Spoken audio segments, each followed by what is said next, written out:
Olá, seja bem-vindo a mais um ADM a Live, nosso programa das 10 horas da manhã, aqui nas redes sociais do CRA-RJ. E hoje nós vamos falar com a administradora Cecília Matoso, que vai falar um pouquinho com a gente sobre as melhores práticas financeiras. Tudo bem, Cecília? Seja bem-vinda! Obrigada, Érica. Bom dia a todos. Eu queria começar agradecendo à conselheira Elizabeth Bastos por ter me dado essa oportunidade de participar hoje aqui dessa live do CRA. E vou começar também me apresentando, porque eu acho que é difícil alguém ser mais administradora do que eu, porque eu, por tal falta de originalidade, tenho graduação, mestrado e doutorado, tudo em administração.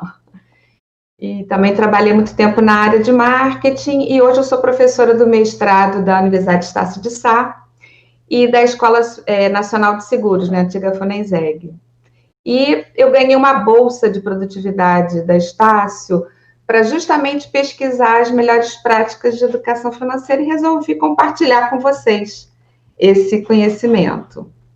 Então, explica para a gente um pouquinho, você era do marketing, aí foi parar na educação financeira. Como é que foi isso para você como administradora? Como é que foi isso para a Cecília? Pois é, então, Érica, eu sempre trabalhei com marketing, e aí eu comecei, claro que educação financeira é da área de finanças, e eu também quero deixar claro aqui que eu não vou dar dica de como aplicar, não estou falando para altos investidores, o povo lá do IPO, né, como é que é, Érica? Que sempre IPO na B3. Isso aí deixa com o Gilvan Bueno no Investidor em Ação, né? Então, eu recomendo, vou ver a live do Gilvan, mas aqui eu quero falar para estudantes de administração, para professores também, administradores, pessoas de classe média baixa, que a ideia é como lidar com dinheiro, né? Para depois a gente pensar em aplicar. Quando não sobra, não adianta você pensar um pouquinho, né? Que você tem, o que eu faço, deixo na poupança ou não. Então, queria deixar claro isso, voltando à questão do marketing, eu falo, puxa vida, o marketing faz campanhas que dão muito certo, por exemplo, se a gente olhar ao longo dos anos, né, campanha para usar cinto de segurança deu certo, campanha para usar camisinha, campanha para comprar seguro, que sensibiliza a gente, olha lá, mostra, a gente sabe como fazer, motivar a pessoa, captar a atenção dela, dar argumentos para ela mudar uma atitude. E aí eu pensei, poxa, por que não usar tudo isso para melhorar a educação financeira, né? Porque hoje tem um conceito mais atual de educação financeira, que até algumas pessoas chamam de alfabetização financeira, que passa pelo comportamental, né? Então, mais do que aprender matemática, juro composto, é você mudar as suas atitudes, mudar os seus valores, o seu comportamento. E eu acho que o marketing pode ajudar muito nisso. Então, foi essa a ideia.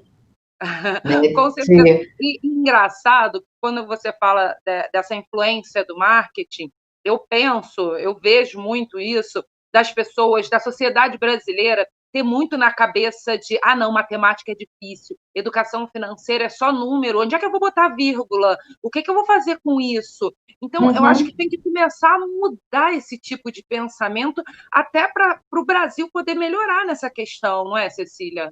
Com certeza, Érica, porque por mais que a gente fala, não, a gente tem, e temos mesmo uma população de baixa renda muito grande, que sofre muito. Eu mesma, na minha tese de doutorado, entrevistei famílias que vivem com menos de valor atual hoje de R$ 1.500 mês. Ou seja, cada membro da família, uma família de 5 pessoas, vai viver com 300, R$ 400 per capita o mês inteiro. Quer dizer, a pessoa está sobrevivendo, né? Então, de fato, para essas pessoas, não tem muito como você ensinar, olha, poupe, como, né? Mas, ao mesmo tempo, isso que você chamou a atenção, que é possível para o Brasil, e mesmo com o básico da matemática a gente pode ter educação financeira, eu falo isso de cadeira mesmo, porque eu constatei, entrevistei pessoas na Rocinha, na Baixada Fluminense, pessoas que ganhavam muito pouco e conseguiam fazer sobrar. E aí eu comecei a olhar, gente, o que elas fazem, né? Então, uma das coisas que a gente percebe é que quando a pessoa consegue planejar, ou o que a gente chama aumentar o horizonte de tempo dela, ela começa a ver que é possível ela controlar um pouco mais a vida financeira dela. Até você pegar o exemplo de uma criança, você chegar para uma criança e falar, olha, todo dia você pega o dinheirinho que você vai gastar na Coca-Cola, põe num cofrinho, você vai ver só, e junta. Então, no final do mês, você vai ter juntado aí R$ 100. Ou seja, ela já expandiu o horizonte dela de um dia para um mês. E aí começa a ter o gosto de ver, puxa, agora eu tenho R$ 100. Em vez de comprar uma Coca-Cola, eu posso comprar outras coisas. Ou seja, a gente não está falando para as pessoas se privarem totalmente do consumo, senão também não seria do marketing, né? Mas a ideia é ter o contrário, e a gente também ensinar, já tem muita publicidade fazendo as pessoas consumirem muito. Então, a minha ideia de marketing é usar essas técnicas, essas ferramentas, para que as pessoas também consumam menos, tá? Sim. Falando assim de consumir, de consumismo mais e menos, né? A gente tem escutado muito que haverá um novo normal pós-pandêmico, né? Uhum. Que haverá um consumo mais sustentável. Isso vai influenciar na educação financeira, vai influenciar na prática financeira do novo normal, dos brasileiros no pós-pandemia, Cecília? Vai, eu acho que vai, Érica. Bom, eu também sou muito otimista. É claro que as pessoas que são consumistas contumazes, elas não vão mudar, né? Essas pessoas vão... É quase que uma compulsão. Como você tem uma compulsão para jogo, para bebida, né? Não há marketing que dê jeito, é uma outra questão. Mas para as pessoas normais, vamos dizer assim, o novo normal, eu acho que vai ter muita gente que vai aprender a consumir com bem menos. Você em casa, você tem vários relatos de pessoas que falam assim, gente, para que esse bando de sapato, para que esse bando de roupa? Eu estou me virando bem com pouca coisa. Então você começa a ver que é possível você ter uma vida mais simples e com muito prazer, com muita alegria. Então isso eu acho que pode se refletir. E uma dica que eu acho assim, quando a gente começa a pensar como mudar esse panorama de endividamento, que é um tema que eu tenho estudado muito, né, o endividamento, nas minhas pesquisas eu olho e vejo, nas minhas, não, perdão, nos artigos que eu leio, né, na pesquisa que eu faço em literatura, você começa a detectar em vários países do mundo um perfil em comum do endividado. O que os endividados têm em comum? Primeiro, eles são muito materialistas, muito consumistas, muito vaidosos. São pessoas que gostam muito de falar do sucesso delas via consumo. Então, o meu carrão, a minha roupa de grife. E também os amigos falam, meu amigo, ela tem uma casa assim, assim. A minha amiga, a bolsa que a minha amiga comprou, enfim. Então, são pessoas que acabam se definindo e definindo as suas relações em torno do consumo.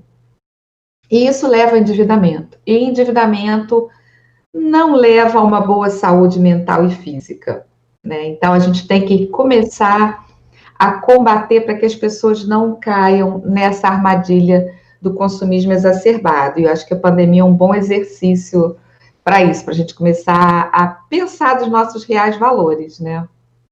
E a gente também tem a questão midiática, né? De a casa do fulano cabe não sei quantas casas nossas, o carro do cicrano. E apesar de tudo que você falou, as pessoas em casa, entre aspas, hoje na pandemia, também estão consumindo mais esse tipo de informação. Aí a gente acaba tendo um paradoxo, não? É verdade, Mas é interessante que isso que você falou, eu li uma reportagem falando que as pessoas agora, justamente que a gente está entrando na casa de todo mundo, na pandemia, vários até fãs de celebridades como Madonna e outras, ao mostrar a casa dela, teve um vídeo dela que as pessoas praticamente arrasaram com ela. Ela estava na banheira cheia de pétalas de rosa, tinha serviçais vindo, trazendo champanhe, outros jogando pétalas de rosa. E as pessoas desempregadas, sem dinheiro nenhum, olhando aquilo, falaram assim, isso é uma afronta, né? Então, para muitas pessoas está ficando meio brega você, em vez de estar ajudando, estar compartilhando, que para que esse dinheiro? Pega esse dinheiro, doa, sabe, para as pessoas que perderam o emprego na pandemia, né? É um pandemônio também. É um pandemônio também, é verdade. Né? Mas então eu acho que tem isso sim. Tem algumas dicas, né, do que eu aprendi que eu acho que pode ajudar. Tem uma dica até que a gente aprende até com o pessoal do AA, do Alcoólatras Anônimos, né? Nós, professores ou administradores com seus funcionários, ou mesmo a pessoa com ela mesma, você deve perguntar. A pessoa pergunta simples, vem cá, todo mês você gasta mais do que ganha? Todo mês, quando vem um cartão, você leva aquele susto, meu Deus, não é possível, como é que eu gastei tudo isso? Como é que eu vou pagar? Parece uma coisa boba, mas a primeira fase, a sensibilização. Enquanto você não se der conta de que você tem um problema, esse problema não vai ser resolvido. Aí a dica número 2 também é muito boba. As pessoas vão falar assim, eu não acredito que eu estou ouvindo isso, mas é importante. Você já colocou no papel as suas receitas e as suas despesas? Não parece uma coisa boba? Conta de subtração, que você falou, Érica, não é possível. Qualquer pessoa que tenha tido o mínimo do ensino fundamental sabe fazer subtração. Então, pega lá quanto eu ganho, quanto eu gasto. Parece uma coisa boba, mas a maioria dos brasileiros não faz essa conta. E aí a gente tem modelos de planilha, quem quiser, eu até tenho planilha, uma interessante que a minha cunhada me deu. Você coloca lá seus gastos. Aí qual é o interessante disso? É que você projeta para um ano. Todo mês eu ganho X. No final do ano, porque a gente não tem essa noção dos 50 reais que eu economizo no final do ano, né? Isso vai dar lá mais de 500 reais. Então, é uma solução boa. E uma outra solução que eu também queria, uma outra dica que eu queria propor, é o seguinte: são os bancos digitais. Gente, não vou nem falar de marca, não estou aqui para fazer propaganda, não é chapa branca. São as famosas fintechs, né, que em inglês é Financial Technologies, que são as tecnologias de finanças. Esses bancos, o mais antigo é o Nubank, tem o Interbank, tem o Neon, tem diversos, é só pesquisar. Qual é a vantagem do banco digital? Eu acho, falando de educação financeira, é que acabou o dinheiro, o cartão não passa mais. Simples como isso. Então, alguém, se você tem preguiça de fazer essa conta, quanto é que eu estou gastando toda hora, ficar somando o que você gastou, o banco vai estar, você não vai entrar no vermelho nunca. Porque é horrível você começar a gastar quando você vê, nossa, entrei no cheque especial, gastei mais no banco, porque o banco normal, ele te dá aquele cartão de crédito, né? Que teve até um entrevistado meu que falou, cartão é uma ilusão, que ele aprendeu lá na igreja dele. Então, por que o banco te dá um cartão com limite enorme? Você ganha um salário mínimo, R$1.000, ele te dá um cartão de R$5.000. E as pessoas pensam, exatamente, para você se enforcar e depois pagar aquele juro maravilhoso de 10% ao mês, aquela coisa horrorosa. E o mais, muita gente que eu entrevistei falava assim, olha, eu não sei, eu não sou muito bom de matemática financeira, mas se o banco achou que eu podia gastar R$5.000, eu gastei. Olha, eu acho que é desumano. A pessoa tem aquilo, gasta e depois não tem como pagar, porque é juro em cima de juro. Rapidamente aquela dívida se transforma numa dívida de R$10.000. Então, tá aí a minha dica também de banco digital. E, além disso, também, dentro das fintechs, né, das tecnologias de finanças, a gente também tem muita planilha, muito aplicativo que ajuda você. Tem o Finanças Pessoais, que você entra lá, quando você tem, ele vai te dizer, nossa, você está gastando muito em alimentação, para de chamar iFood, sei lá, né? Então, ele vai lá te ajudando.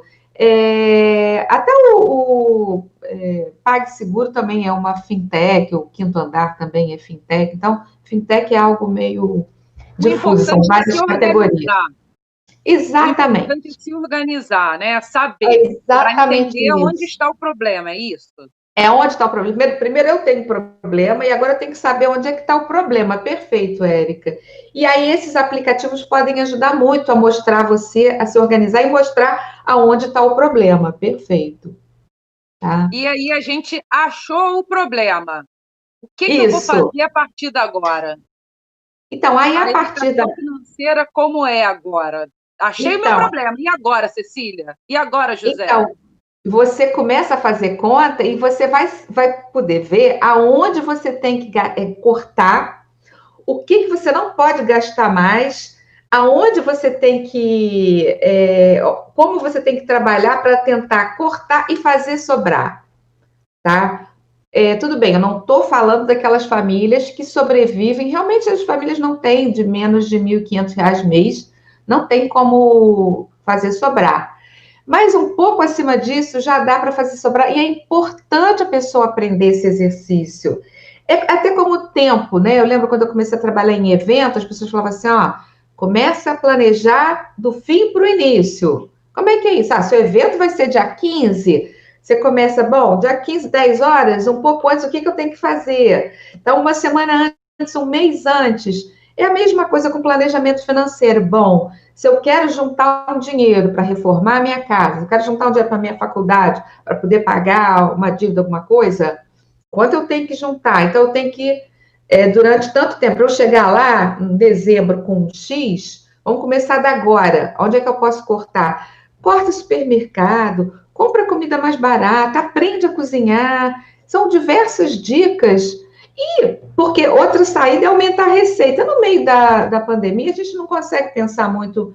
É até possível, mas é muito difícil pensar em aumentar a receita. Então, vamos trabalhar no lado do gasto. Se você não tiver uma radiografia, um raio-x, para onde seu dinheiro está indo, vai para o ralo.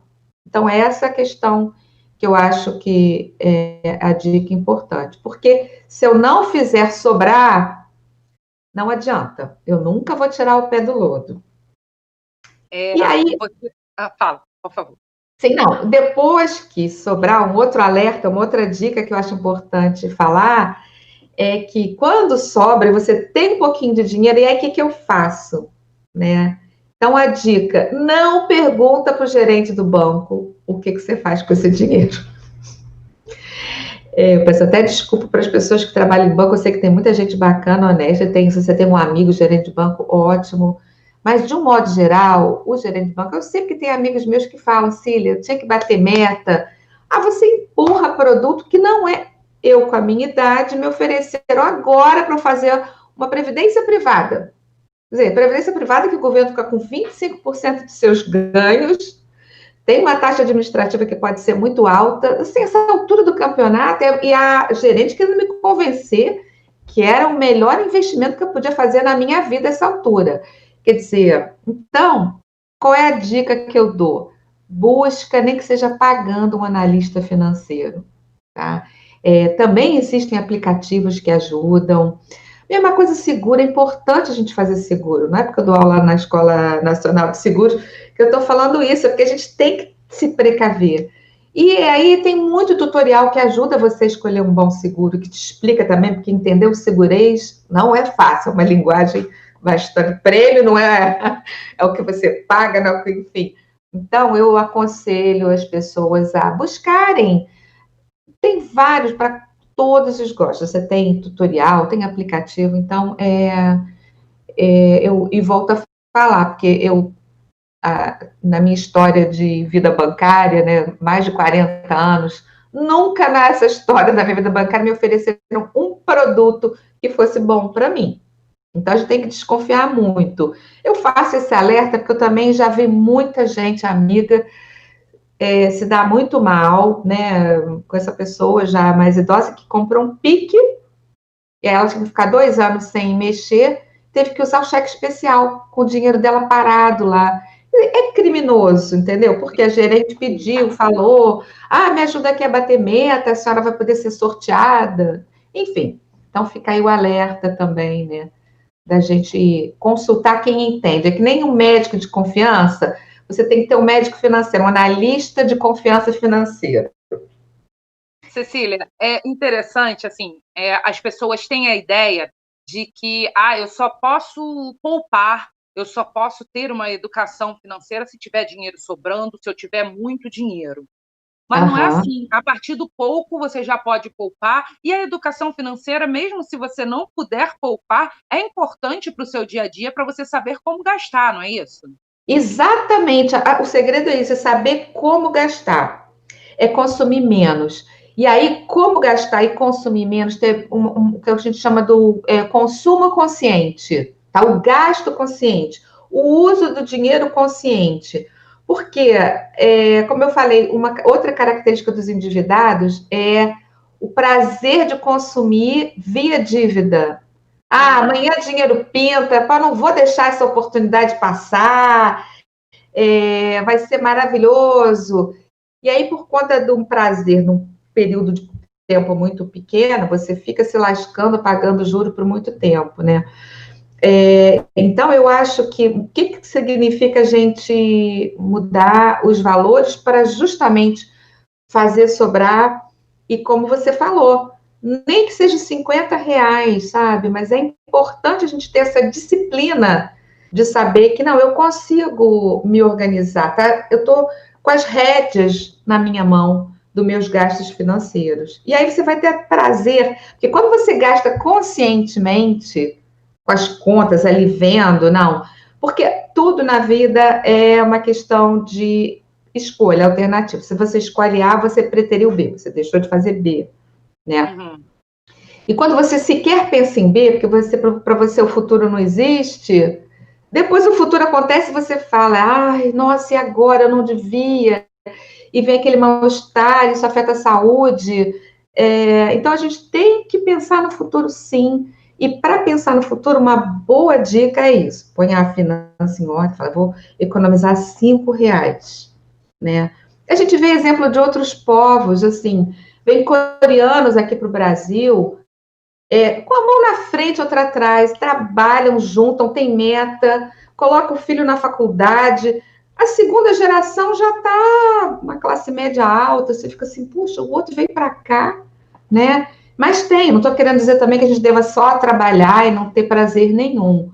Mas dá para equilibrar, dá para a gente tentar, com planilha, com aplicativo, com a ajuda de amigos financeiros, nosso médico financeiro, a gente começar a ter uma mudança de valor e atitude que vai tornar a sua vida melhor.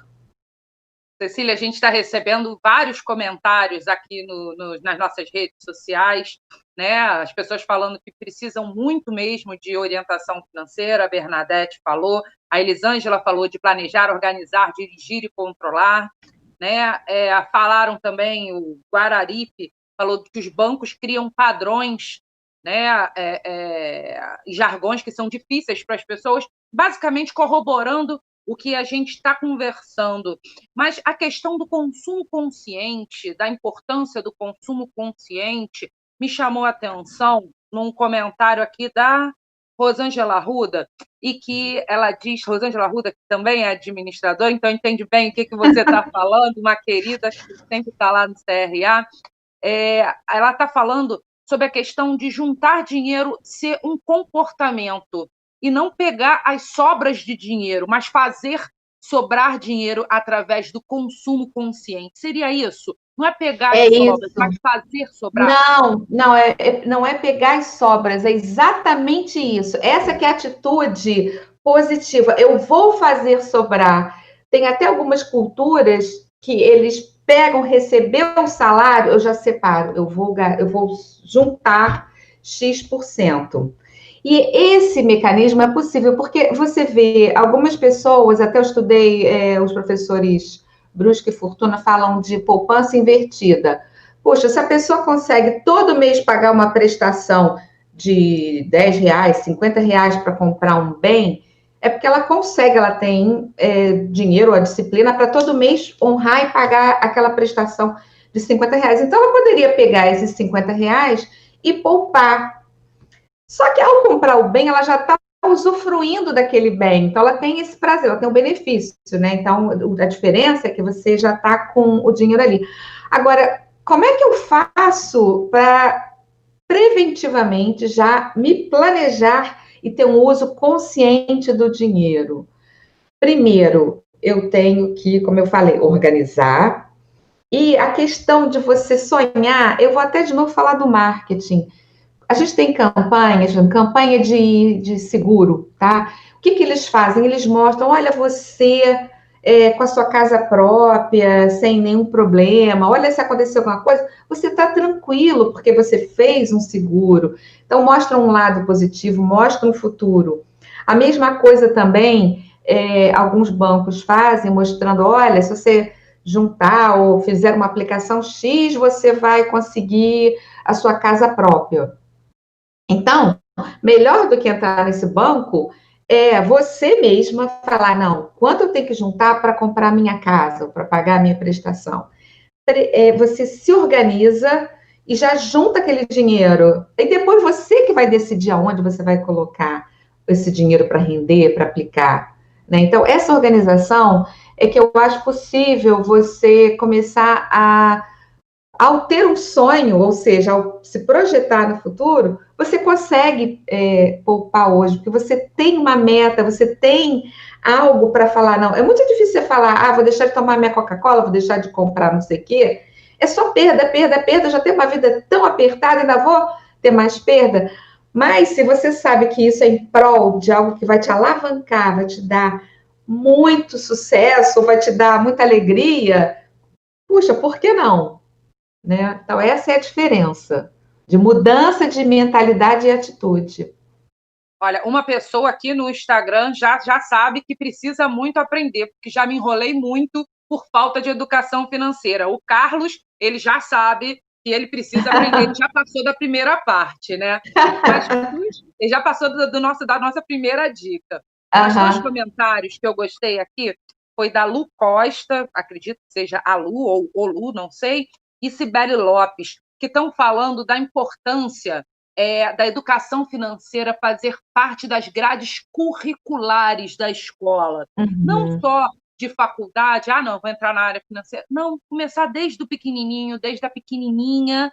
Né? Eu fiz uma live semana passada com a Lavília Sá, que falava sobre o empoderamento financeiro feminino. Então, a pequenininha também precisa saber, desde o início, sobre isso. Qual é a tua opinião sobre a educação financeira ser aprendida ali, desde o comecinho, Cecília? Olha, Érica, eu sou assim, você não podia falar com a pessoa mais fã, o que eu puder fazer para fazer marketing, para ajudar, para que tenha educação financeira nas escolas. Porque a gente está falando de mudança de valor e atitude, nada mais fácil do que você pegar uma criança que está em formação e já começar a colocar nela esses valores de, olha, quanto você pode, vamos nos organizar, olha aqui um dinheirinho, né? O vovô deu R$1 para você, vamos guardar, já começa a criar. Olha só, se você juntar tanto, então, e mais na grade curricular. Eu estudei um exemplo do Chile e do Peru, que algumas pessoas falaram assim, mas se você começa a botar muita coisa na grade curricular, o aluno deixa de aprender português e matemática, que são mais básicos do que educação financeira. Não. Nós temos exemplos. Aqui no Brasil também nós temos exemplos muito bem sucedidos no ensino fundamental, em que não houve prejuízo algum para a grade curricular normal, vamos dizer assim, a tradicional, ao incluir na grade a educação financeira. E mais, esses estudos, teve até um estudo aqui no ensino médio, aqui no Brasil, isso refletiu também, porque na adolescência você ainda consegue mudar também, né? Refletiu também nos pais e professores. Os alunos chegavam em casa e falavam com seu pai, pai, não podemos, vamos sentar todo mundo, vamos fazer uma reunião familiar e ver os filhos ensinando aos pais uma educação financeira, né? Então, eu só vejo isso com muito bons olhos. Agradeço a Lu e a Cibele essa pergunta. E já existem diversos programas, né? Aqui no Brasil mesmo, né? A própria Bolsa, a SUSEP, o Banco Central, já há alguns anos vem incentivando, financiando e produzindo material didático. Então, a escola que quiser, pública ou particular, pode requerer, pode pedir esse material que está pronto, um material muito didático, muito bom. Eu agradeço muito a oportunidade aí dessa pergunta. Que bom. E tem uma outra pergunta aqui do Guga Bender, né, que fala qual a responsabilidade do marketing no consumo consciente das populações de baixa renda? Qual a responsabilidade do marketing no consumo consciente das populações de baixa renda, Cecília? Eu acho que é total. Só que é muito difícil você chegar para uma empresa e falar assim: você banca minha campanha de consumo consciente? Queria fazer a campanha Gaste Menos? Você pode bancar essa campanha? Né? Então, a gente só tem aí governo, mas sem querer fazer propaganda de marcas. Por exemplo, o próprio Banco Itaú fez uma campanha de uso consciente do dinheiro e que até um aluno meu testou essa campanha e surtiu efeito. Então, eu estou querendo dizer o seguinte: olha, não é vantagem para banco, para financeira, ficar endividando as pessoas como as pessoas estão estimulando, né? Então, vamos também tentar fazer uma conscientização para que as pessoas consigam ter uma organização melhor. Mas a dificuldade é você ter a mesma poderio armamentício que as empresas que ficam falando: olha, compra aqui, olha o cartão, vou te fazer, gaste, né? Então, assim, é um trabalho de formiguinha, mas ao mesmo tempo, se você consegue fazer isso via escolas, desde o início, você fica mais blindado. Você fala assim: para que eu vou querer isso? Porque você vê alguns países em que a cultura toda é essa, as pessoas não estão nem aí para ficar fingindo que é rico para o outro. Olha o meu carrão, estou toda endividada, não tenho casa própria, mas estou aqui fingindo que estou bem, né? Então, é uma mudança que, se for feita antes, a gente fica blindado. A gente olha assim: isso não é meu valor. Pode anunciar à vontade, mas é importante, sim, que o marketing comece o marketing do bem, vamos dizer assim. É verdade. A Cibele, que falou sobre a questão da educação financeira, né, na grade curricular infantil, falou também sobre a questão de levar a educação financeira para as empresas, para as instituições, como um projeto, né, como um benefício ao funcionário, porque a maioria dos colaboradores fica enrolado, né, e recebe salário, no dia 5, dia 10 já não tem dinheiro. Também é importante essa conscientização por parte das organizações, Cecília? Eu acho perfeito, Sibeli. Olha, você deixou a bola para eu chutar para gol. Porque não vai custar nada para a empresa ela tirar alguns momentos, até botar na intranet. Tem muito tutorial excelente, tem vídeos, como eu falei aí, sobre organização, gasto consciente. Disponibilizar na intranet esses aplicativos, as fintechs têm vários aplicativos que você... Olha, todo mundo agora, para liberar o acesso a não sei o quê, vai ter que mostrar que fez lá, entrou no aplicativo, baixou, para começar a pessoa, pelo menos, ir lá, olhar e começar a se entusiasmar e querer se organizar. E a palestra é isso, é mudança de atitude, de valor, né? É interna. Então, é muito comum na empresa, a pessoa: me adianta as férias, me adianta o 13º, me adianta isso, me adianta aquilo.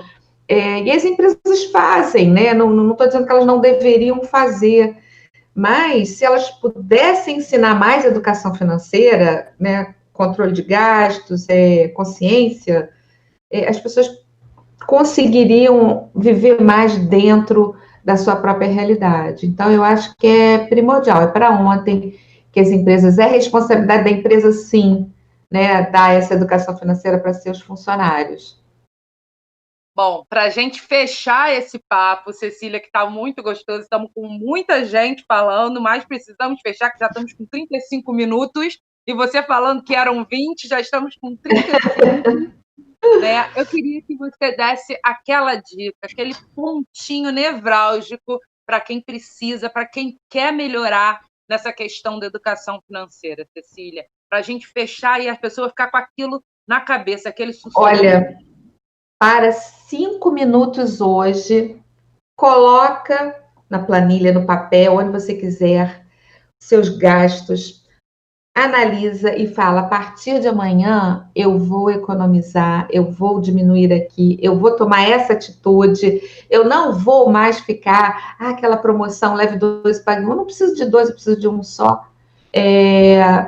Então, eu vou começar a ter esse prazer, que é ter controle dos meus gastos. Eu não vou sair como um bêbado aí, apareceu, eu tenho que ir. Não, eu vou ter controle, isso vai me fazer muito mais feliz. Essa é a minha dica para hoje. Exatamente. Não o gasto controlar você. Não o gasto. Quem é que manda? O dinheiro manda em mim ou eu mando no meu dinheiro? Né? Verdade. Cecília, muito obrigada por esse bate-papo, foi excelente. Espero que a gente consiga fazer mais coisas juntos. Eu tenho certeza que a nossa audiência gostou muito. Muito obrigada, Érica. Agradeço de novo essa oportunidade. Espero ter podido ajudar as pessoas. Obrigada aí pela oportunidade. Com certeza. Bom, e você que se interessou, que ficou aqui com a gente até agora, já sabe, amanhã às 10 horas da manhã, nós vamos falar sobre marketing pessoal, que também pode te ajudar nesse futuro, no pós-pandemia, né? Então, 10 horas da manhã, com o administrador Luiz Henrique, eu te encontro aqui. Muito obrigada, até a próxima. Tchau, tchau.